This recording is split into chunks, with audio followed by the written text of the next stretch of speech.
কেমন আছো সবাই? আশা করি তোমরা সবাই খুব ভালো আছো। সবাইকে জয় মোহনবাগান জানিয়ে আমার এই ভিডিওটা শুরু করছি। আজকে 29শে জুলাই, সবাইকে জানাই মোহনবাগান দিবসের শুভেচ্ছা। এখন আমি যাচ্ছি মোহনবাগান ক্লাবে। ওই ক্লাবের বিভিন্ন মুহূর্তের ভিডিও তোমাদের সাথে শেয়ার করব এবং শেয়ার করব 29শে জুলাইয়ের ইতিহাস। তাহলে বেশি কথা না বাড়িয়ে ভিডিওটা শুরু করা যাক। আজ মোহনবাগান দিবস, সেই উপলক্ষে মোহনবাগান গেটের সামনে আর একটা গেট বানানো হয়েছে, মোহনবাগান ডে সেটায় লেখা রয়েছে 29শে জুলাই 2025, এটাও লেখা রয়েছে। তাছাড়া তার সামনে যে মেন গেটটা রয়েছে, এই মোহনবাগান ক্লাবের প্রবেশের যে মেন গেট, চুন্নই গোস্বামী গেট, তাছাড়া কলকাতা ফুটবল ক্লাবের যে গেটটা রয়েছে, এই গেটটাকে খুব সুন্দর জুঁই ফুল আর তাছাড়া নানান ফুল দিয়ে সাজানো হয়েছে, যেটা দেখতে সত্যি অপূর্ব লাগছে। মোহনবাগান দিবস উপলক্ষে আমি প্রতি বছর ক্লাবে আসি। ক্লাবটাকে খুব সুন্দরভাবে সাজানো হয়, যেমন সাজানো হয়েছে বিভিন্ন ধরনের লাইট দিয়ে খুব সুন্দরভাবে সাজানো হয়েছে, যেটা দেখতে সত্যি অপূর্ব লাগছে। তাছাড়া আরও বিভিন্ন ফুল দিয়ে নানাভাবে সাজানো হয়েছে, যেটা দেখতে সত্যি অপূর্ব লাগছে। তাছাড়া এই 29শে জুলাই উপলক্ষে ক্লাবে অনেক সদস্য সমর্থকরা এসছে।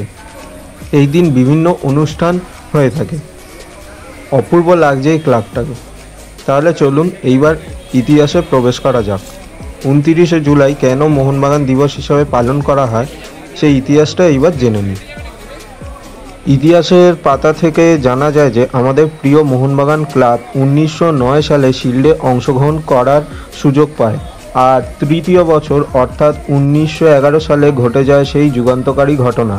1911 সালে 29শে জুলাই ওই দিন রেফারি পুলারে শেষ বাঁশি বাজার সাথে সাথে মোহনবাগান আইএফএ শিল্ড জিতে যায়।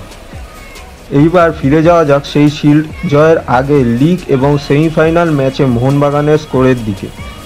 প্রথম ম্যাচে মোহনবাগান সেন্ট জেভিয়ার্স কলেজকে 3-0 গোলে পরাজিত করেছিল। দ্বিতীয় ম্যাচে রেঞ্জার্সকে 2-1 গোলে পরাজিত করে। তৃতীয় ম্যাচে তারা রাইফেল ব্রিগেডকে 1-0 গোলে হারায়।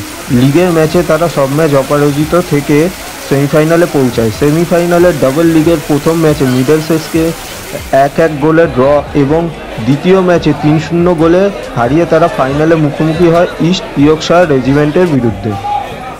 সেই দিন ওই ম্যাচে মোহনবাগানের হয়ে যারা খেলেছিল তাদের এখানে একটি মূর্তি বানিয়ে রাখা রয়েছে, এবং যেই বেঞ্চটিতে বসে ওরা ব্রিটিশদের হারানোর সংকল্প গ্রহণ করেছিল, সেই বেঞ্চটিতেই ওদের মূর্তিটিকে বসানো হয়েছে।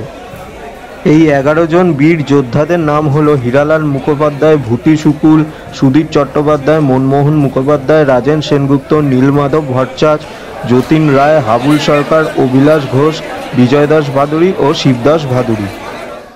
দিনটা ছিল 29শে জুলাই আর সালটা ছিল 1911। সেদিন ঢাকা, ময়মনসিংহ, আসাম এবং কলকাতার আশেপাশে বহু জায়গা থেকে প্রচুর দর্শক এসেছিল এই খেলা দেখতে। গোরা সাহেবরা খেলেছিল বুট পরে আর ভারতীয়রা খেলেছিল খালি পায়ে। সেদিন মোহনবাগান 2-1 গোলে ইস্ট ইয়র্কশায়ার রেজিমেন্টকে পরাজিত করে ব্রিটিশদের শক্ত ভিতকে নাড়িয়ে দিয়েছিল। এই ফাইনাল ম্যাচে মোহনবাগানের হয়ে 2 গোল করেছিল শিবদাস ভাদুড়ী ও বিলাস ঘোষ। মোহনবাগান ক্লাবের ট্রফি ক্যাবিনেটে এত ট্রফি রয়েছে যা অন্য কোনো ক্লাবের নেই। এইটা সত্যি কল্পনা অতীত।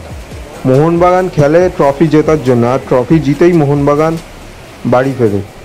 পয়লা বৈশাখের দিন হয় বার পুজো, 29শে জুলাই হয় মোহনবাগান দিবস এবং স্বাধীনতা দিবস অর্থাৎ 15ই আগস্টের দিন হয় মোহনবাগানের প্রতিষ্ঠা দিবস। এই 3টে দিন উপলক্ষে ক্লাবে প্রচুর সদস্য সমর্থকদের ভিড় জমে, আর তাছাড়া অনেক প্রাক্তন প্লেয়াররাও আসে এই 3টে দিনে। আবার ইতিহাসের পাতায় ফিরে যাওয়া যাক। মোহনবাগান যখন শিল্ড জেতার আনন্দে আত্মহারা, তখন একজন জৈনিক ব্রাহ্মণ মোহনবাগানের খেলোয়াড় রেভারেন্ড সুধীর চট্টোপাধ্যায়কে গিয়ে ব্রিটিশদের ইউনিয়ন জ্যাকটা দেখিয়ে জিজ্ঞেস করেছিলেন, এটা তো করলে, ওটা কবে ওখান থেকে নামবে বলতে পারো? তখন রেভারেন্ড সুধীর চট্টোপাধ্যায় তাকে বলেন, এটাও হয়েছে, খুব শিগগিরই ওটাও হবে। আর হ্যাঁ, পরবর্তীকালে তাই হলো। 1947 সালে 15ই আগস্ট ভারত স্বাধীনতা লাভ করেছিল এবং সেই বছর মোহনবাগান আবার শিল্ড জয় করেছিল। তাই আমাদের কাছে এই দিনটা একটা আবেগের দিন। 29শে জুলাই সত্যি সকল মোহনবাগানীদের কাছে একটা আবেগের দিন। এই দিনটা যে যেখানেই থাকুক না কেন সবাই মোহনবাগান ক্লাবে আসবে এবং আসার চেষ্টা করবে। এই যে এই মাঠ যেটা দেখতে পাচ্ছ, এটা আমাদের কাছে স্বর্গ। এই মাঠে নেমে আমরা আগে প্রণাম করি। এই দিনে সব সদস্য সমর্থকরা আসে এবং এই মাঠে নামার সুযোগ পায়। ওই দূরে যে জঙ্গলটা দেখা যাচ্ছে ওই জায়গাটাই আগে প্যান্ডেল করে মোহনবাগান ডে পালন করা হতো। এই বছর নেতাজি ইন্ডোরে পালন করা হচ্ছে। এই প্রথম আমি এই বৃষ্টি ভেজা দিনে ক্লাবে এসেছি, আর এসে এই রকম চানটা দেখতে পেয়েছি। আমার কাছে এই দিনটা সত্যি একটা স্মরণীয় দিন হিসাবে থাকবে।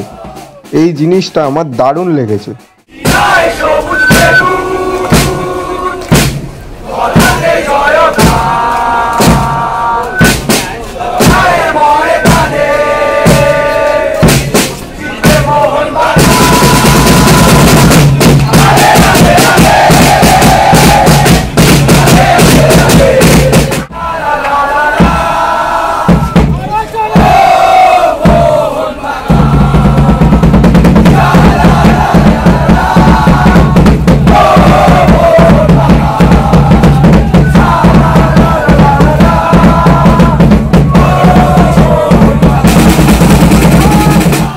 ভিডিওটা কেমন লাগলো অবশ্যই কমেন্ট বক্সে কমেন্ট করে জানিও।